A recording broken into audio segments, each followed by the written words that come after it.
Assalamualaikum warahmatullahi ta'ala wabarakatuh. Waalaikumsalam warahmatullahi wabarakatuh. Ahlan wa sahlan, kaifa haluka adik-adikku dimanapun kalian berada. Mudah-mudahan adik-adikku semuanya tetap dalam lindungan Allah Subhanahu wa ta'ala dan tetap dalam keadaan sehat. Nah, adik-adikku ketemu lagi nih tentunya bareng Kak Fauzan di Teladan Anak Soleh. Fa insyaallah pada kesempatan kali ini selama 1 kali 30 menit ke depan Kak Fauzan akan menceritakan kepada adik-adikku semuanya tentang kisah perjalanan Nabi Ibrahim alaihissalam dengan seorang raja yang zalim, yaitu Raja Namrud la'natullah alaih. Nah, adik-adikku yang di studio siap mendengarkan kisahnya? Siap. Nah, adik-adikku, kisah pun bermula di mana Nabi Ibrahim alaihissalam dilahirkan oleh ibundanya di zaman seorang raja yang sangat zalim, yaitu Raja Namrud, di mana dikatakan Raja Namrud telah memerintahkan bahwasanya di tahun-tahun ganjil seorang bayi, baik laki atau wanita, boleh hidup dan dilahirkan. Tetapi jika itu adalah tahun-tahun genap, maka bayi-bayi di zamannya haruslah dimusnahkan dan harus segera dibunuh, baik bayi laki ataupun bayi perempuan. Maka saat itu nih adik-adik, Nabi Ibrahim dikatakan dilahirkan di tahun yang di situ diperintahkan untuk dibunuh. Maka Nabi Ibrahim saat itu setelah melahirkan Nabi Ibrahim, membawa Nabi Ibrahim ke puncak gunung dan menyembunyikan bayi Ibrahim yang masih kecil di dalam sebuah gua. Singkat kisah nih adik-adik, ketika Nabi Ibrahim telah beranjak menjadi anak yang dewasa, menjadi seorang anak yang gagah, Nabi Ibrahim pun mulai tinggal di kota. Saat itu dikatakan ibunda Nabi Ibrahim mengalami kesedihan karena ayah kandung Nabi Ibrahim yang bernama Taruh telah meninggal dan kembali ke hadirat Allah Subhanahu wa ta'ala. Maka ibunda Nabi Ibrahim yang seorang janda pun menikahi seorang laki-laki yang bernama Azar. Dikisahkan nih adik-adik, Azar itu adalah seorang ahli pembuat patung, yang mana patung tadi adalah patung berhala yang dijual dan dijajakan kepada masyarakat Babilonia di negeri Irak. Maka saat itu Nabi Ibrahim yang masih kecil diperintahkan oleh ayah angkatnya, oleh ayah tirinya tadi untuk menjual patung-patung sesembahan. Tetapi Nabi Ibrahim yang masih kecil tidak kuat untuk membawa patung yang terbuat dari batu yang sangat besar nih adik-adik. Maka saat itu Nabi Ibrahim pun menyeret patung sesembahan tadi. Dan ketika berjualan, beliau berteriak dan berkata, "Ayo tuan-tuan, nyonya-nyonya, siapa di antara kalian yang ingin membeli patung sesembahan ini untuk kalian sembah?" Yaitu patung yang tidak dapat mendengar, patung yang tidak dapat melihat, patung yang tidak dapat berbicara. Bahkan patung ini tidak bisa menolong dirinya sendiri ketika aku seret. Maka orang-orang yang mendengar daripada panggilan Nabi Ibrahim ini melaporkan kepada ayahnya sang pembuat patung, yaitu Azar, bagaimana anaknya menjajahkan dari barang jualan tersebut. Nah, adik-adikku, pada saat itu Azar berkata kepada Ibrahim, "Wahai Ibrahim, mengapa engkau melakukan ini?" Maka Nabi Ibrahim pun menjawab sebagaimana kisah jawaban Nabi Ibrahim diabadikan oleh Allah Subhanahu wa ta'ala di dalam Al-Qur'an. "Idz qala li abihi ya abati lima ta'budu ma la yasma'u wa la yubsiru wa la yunki anka syai'a wa la yughni anka syai'a." Maka tatkala Nabi Ibrahim berkata kepada ayahnya, "Ya abati, wahai ayahku, ya, mengapa engkau ini menyembah sesuatu la yasma'u yang tidak bisa mendengar, wala yubsiru dan tidak bisa melihat, wala yughni anka syai'a dan dia tidak bermanfaat bagimu. Mengapa engkau sembah? Maka mendengar jawaban anaknya ini, ayahnya itu Azar pun marah dan sangat marah sehingga berkata kepada Nabi Ibrahim, "Hai Ibrahim, keluarlah engkau dari rumahku. Sesungguhnya aku tidak menganggapmu sebagai putraku dan aku tidak ingin melihat wajahmu lagi." Maka saat itu Nabi Ibrahim yang telah dewasa dan telah berbesar hati, bahkan di dalam Al-Quran dikatakan Nabi Ibrahim diberikan oleh Allah Subhanahu wa Ta'ala pikiran yang sangat dewasa, kemampuan memutuskan yang sangat luar biasa, sehingga Nabi Ibrahim saat itu pun rela keluar dari rumahnya. Allah Subhanahu wa Ta'ala berfirman, "Walaqad ataina Ibrahima rusydahu min qabl." Dan sungguh telah kami berikan kepada Nabi Ibrahim rusydahu, akal sehatnya, kecerdasannya, kebijaksanaannya, min qabl, sebelum aku utus menjadi seorang nabi dan rasul. Nabi Ibrahim adalah ahli berpikir yang sangat luar biasa. Adik-adikku, maka mulai saat itu Nabi Ibrahim pun berpaling berdakwah kepada umat Babilonia di negeri Irak. Nabi Ibrahim mulai berdakwah, dan adik-adikku, Nabi Ibrahim ini adalah seorang nabi yang senang berhijrah, senang berpindah-pindah tempat. Awalnya Nabi Ibrahim lahir dan hidup di masa kecil di negara Irak, Babilonia yang diperintah oleh Raja Namrud. Gak lama Nabi Ibrahim pun pindah ke negeri Syam, yaitu Baitul Maqdis, negeri Palestina. Ada juga kisah di mana Nabi Ibrahim bertemu dengan Fir'aun yang memerintah negara Mesir. Nabi Ibrahim pun membawa salah satu istrinya ke dataran Arab, yaitu ke kota Makkah. Jadi Nabi Ibrahim adalah seorang nabi yang sering berpindah-pindah. Nah, adik-adikku, diceritakan di negara Irak, Babilonia, terdapat 3 kelompok masyarakat yang mereka menyekutukan Allah Subhanahu wa Ta'ala. Kelompok pertama, mereka adalah kelompok yang menyembah benda-benda langit. Mulai dari yang menyembah matahari di siang hari, menyembah rembulan di malam hari, juga menyembah bintang-bintang gemerlap di malam hari. Nah, bagaimana ya dengan kelompok kedua daripada umatnya Nabi Ibrahim alaihissalam? Kalau mau tahu nih adik-adik, tetap bersama Kak Fauzan di Teladan Anak Soleh. Sallu ala Nabi Muhammad. Allahumma sholli alaihi.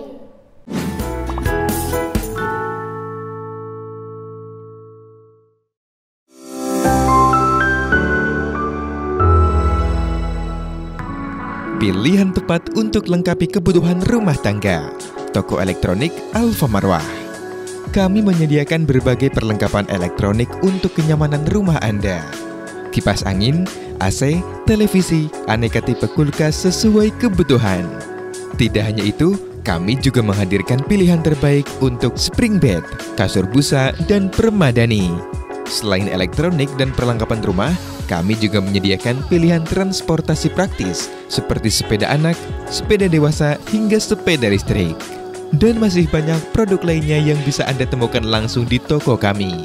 Kunjungi toko elektronik Alfa Marwah di Jalan Raya Jangga, Cibereng, Kecamatan Terisi, Kabupaten Indramayu.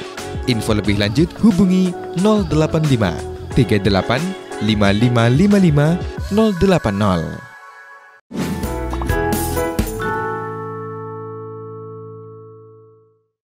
Nah, adik-adikku, tentunya masih dengan Kak Fauzan di Teladan Anak Soleh. Aku bangga dari anak soleh. Sallu ala Nabi Muhammad. Allahumma sholli alaihi.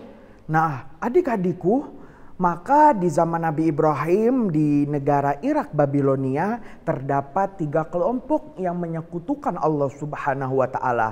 Kelompok pertama seperti yang tadi telah disebutkan adalah kelompok yang menyembah benda-benda langit. Mulai penyembah rembulan di malam hari, penyembah matahari di siang hari, dan penyembah bintang-bintang gemerlap di malam hari. Kedua adalah mereka kelompok yang menyembah raja-raja mereka, menyembah pemimpin-pemimpin mereka karena besarnya kekuasaan yang Allah berikan kepada raja tersebut, sehingga raja tadi pun mengaku sebagai seorang Tuhan. Yang ketiga adalah kelompok yang mereka menyembah patung-patung sesembahan, menyembah berhala yang terbuat dari batu. Nah, adik-adikku, maka Nabi Ibrahim pun dikisahkan di masa mudanya mulai berdakwah kepada 3 kelompok masyarakat ini yang ada di negara Irak. Pertama, Nabi Ibrahim mendatangi kelompok yang menyembah sesembahan benda-benda langit. Maka di malam pertama itu, Nabi Ibrahim mendatangi mereka penyembah bintang-bintang. Dalam Al-Quran Allah Subhanahu wa Ta'ala berfirman, "Falamma janna alaihil lail." Maka setelah menjadi gelap atas Nabi Ibrahim malam, masuk waktu malam, ra'a kaukaba. Nabi Ibrahim saat itu bersama penyembah bintang melihat bintang-bintang gemerlap di langit. Qala hadza rabbi. Maka Nabi Ibrahim saat itu mengatakan, wahai penyembah bintang, lihatlah bintang gemerlap di langit itu, sangat indah sekali. Mungkin ini bintang ini adalah Tuhan sesembahan kita. Mari kita sembah bintang-bintang tersebut. Tetapi setelah semalaman Nabi Ibrahim bersama penyembah bintang tadi, terbitlah waktu fajar. Terbitlah waktu fajar sodik, sehingga bintang-bintang tadi pun lenyap. Bintang-bintang tadi pun menghilang. Falamma afala qala la uhibbul afilin. Maka ketika Nabi Ibrahim melihat bintang-bintang tadi menghilang, lenyap, maka Nabi Ibrahim mengatakan, aku tidak suka Tuhan yang lenyap dan menghilang. Maka saat itu mereka pun tersadar bahwasanya bintang bukanlah Tuhan yang sesungguhnya. Kemudian Nabi Ibrahim saat itu di malam kedua mendatangi mereka penyembah rembulan. Saat itu Nabi Ibrahim mengatakan, falamma ra'al qamara. Ketika Nabi Ibrahim melihat rembulan purnama di malam kedua itu, bazighan, sangat bercahaya, ya, sangat purnama, sangat terang. Qala hadza rabbi. Maka Nabi Ibrahim mengatakan, oh, jangan-jangan ini adalah Tuhan kita. Kepada mereka para penyembah rembulan. Maka semalaman suntuk Nabi Ibrahim bersama mereka penyembah rembulan demi menyadarkan mereka dari kesesatannya. Maka saat itu dikatakan falamma afala qala la iyahdini rabbi. Maka ketika waktu fajar di hari kedua itu terbit, maka rembulan tadi pun hilang dan Nabi Ibrahim pun mengatakan, qala iyahdini rabbi, jika Tuhanku tidak bisa memberikan petunjuk kepadaku, la akunanna minadh dhalin, sesungguhnya aku termasuk daripada orang-orang yang sesat. Maka Nabi Ibrahim tidak suka Tuhan yang tidak bisa lagi memberi dia petunjuk di pagi harinya. Maka lagi di hari kedua saat itu juga siang harinya Nabi Ibrahim mendatangi mereka para penyembah matahari. Nabi Ibrahim mengatakan, falamma ra'a syamsa, maka ketika Nabi Ibrahim melihat matahari bazighatan, sangat terang sekali sinarnya di siang hari. Qala hadza rabbi. Oh, ini adalah Tuhan kita. Hadza akbar. Ini adalah Tuhan yang paling besar daripada benda langit lainnya. Maka di siang itu Nabi Ibrahim bersama-sama dengan mereka para penyembah matahari hingga waktu maghrib di mana matahari tenggelam. Maka ketika matahari tenggelam nih adik-adik, matahari yang dilihat itu pun tenggelam dan hilang serta lenyap. Maka Nabi Ibrahim mengatakan, falamma afalat, maka ketika matahari tadi terbenam, qala, maka Nabi Ibrahim mengatakan, ya qaumi, hei wahai kaumku penyembah matahari, bulan dan bintang, ini sesungguhnya aku Ibrahim bariun, aku terbebas mimma tusyrikun, daripada apa yang telah kalian menyekutukan terhadapnya. Maka Nabi Ibrahim tadi berdakwah, mengajak penyembah menyembah matahari, bulan dan bintang, bahwasanya benda langit bukanlah Tuhan yang sesungguhnya. Sehingga Nabi Ibrahim nih adik-adik saat itu mengatakan, inni wajjahtu wajhiya, sesungguhnya aku Ibrahim, wajjahtu wajhiya, aku menghadapkan wajahku, badanku kepada lilladzi fataras samawati wal ard, kepada zat yang menciptakan 7 lapis langit dan menciptakan 7 lapis bumi dan juga menciptakan benda langit yang kalian sembah. Hanifa, ini adalah keyakinan yang lurus. Wa ma ana minal musyrikin, dan aku Ibrahim bukanlah termasuk dari orang-orang yang menyekutukan Tuhan semesta alam. Maka itulah nih adik-adik kisah pertama di mana Nabi Ibrahim berdakwah kepada mereka para penyembah matahari, rembulan dan juga bintang-bintang. Hari berikutnya adik-adikku, Nabi Ibrahim pun mendatangi kelompok masyarakat Babilonia di negara Irak yang mereka menyembah pemimpin-pemimpin mereka. Mereka menyembah raja-raja mereka. Nah, tahukah adik-adik ada perdebatan hujah tentang hujah Nabi Ibrahim, alasan yang sangat kuat daripada Nabi Ibrahim tentang konsep ketuhanan terhadap Raja Namrud yang mengaku sebagai Tuhan. Maka saat itu Nabi Ibrahim berkata kepada Raja Namrud, yang mana kisah ini diabadikan di dalam Al-Quran. Wa idh qala Ibrahimu rabbiyalladzi yuhyi wa yumit. Dan tatkala Nabi Ibrahim mengatakan, kata Allah, kepada orang yang mengaku sebagai Tuhan tadi, rabbiyalladzi yuhyi wa yumit, Tuhanku Ibrahim adalah Tuhan yang maha menghidupkan dan maha mematikan. Qala ana uhyi wa umit. Maka Raja Namrud saat itu mengatakan, kalau hanya menghidupkan dan mematikan, aku Namrud juga uhyi wa umit. Aku bisa menghidupkan dan aku juga bisa mematikan. Aku adalah Tuhan yang maha menghidupkan dan juga Tuhan yang maha mematikan. Maka saat itu Namrud membuktikan bagaimana ia menghidupkan dan mematikan daripada manusia. Nah, adik-adik penasaran kan bagaimana Raja Namrud yang manusia biasa bisa menghidupkan dan mematikan seseorang? Kalau mau tahu nih adik-adik, tetap bersama Kak Fauzan di Teladan Anak Soleh.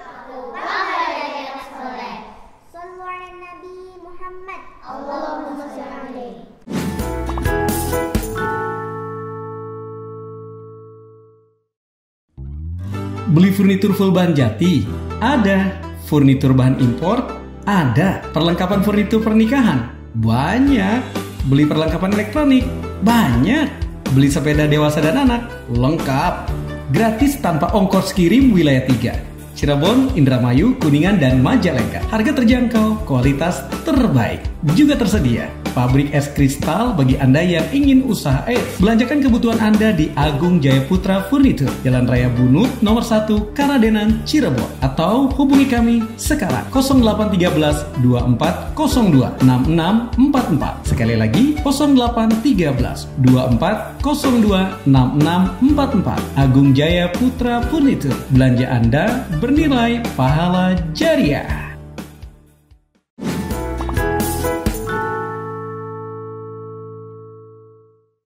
Nah, adik-adikku, tentunya masih dengan Kak Fauzan di Teladan Anak Soleh. Aku bangga jadi anak soleh. Sallu ala Nabi Muhammad. Allahumma sholli alaihi. Nah, adik-adikku, maka ketika Nabi Ibrahim berkata kepada Raja Namrud bahwasanya Allah Subhanahu wa Ta'ala adalah yang maha yuhyi menghidupkan dan maha yumit mematikan, Namrud lantas berkata, qala ana uhyi wa umit. Aku juga maha menghidupkan dan aku juga maha mematikan. Maka saat itu nih adik-adik, Namrud membuktikan perkataannya. Saat itu dipanggillah 2 tawanan yang selama ini hidup di dalam penjara istana Namrud. Maka dihadirkan 2 orang. Orang yang pertama dikatakan oleh Namrud, "Hei pengawal, bunuh orang yang pertama." Maka tawanan yang pertama yang tadinya hidup itu pun dibunuh. Maka Namrud mengaku, "Aku maha mematikan."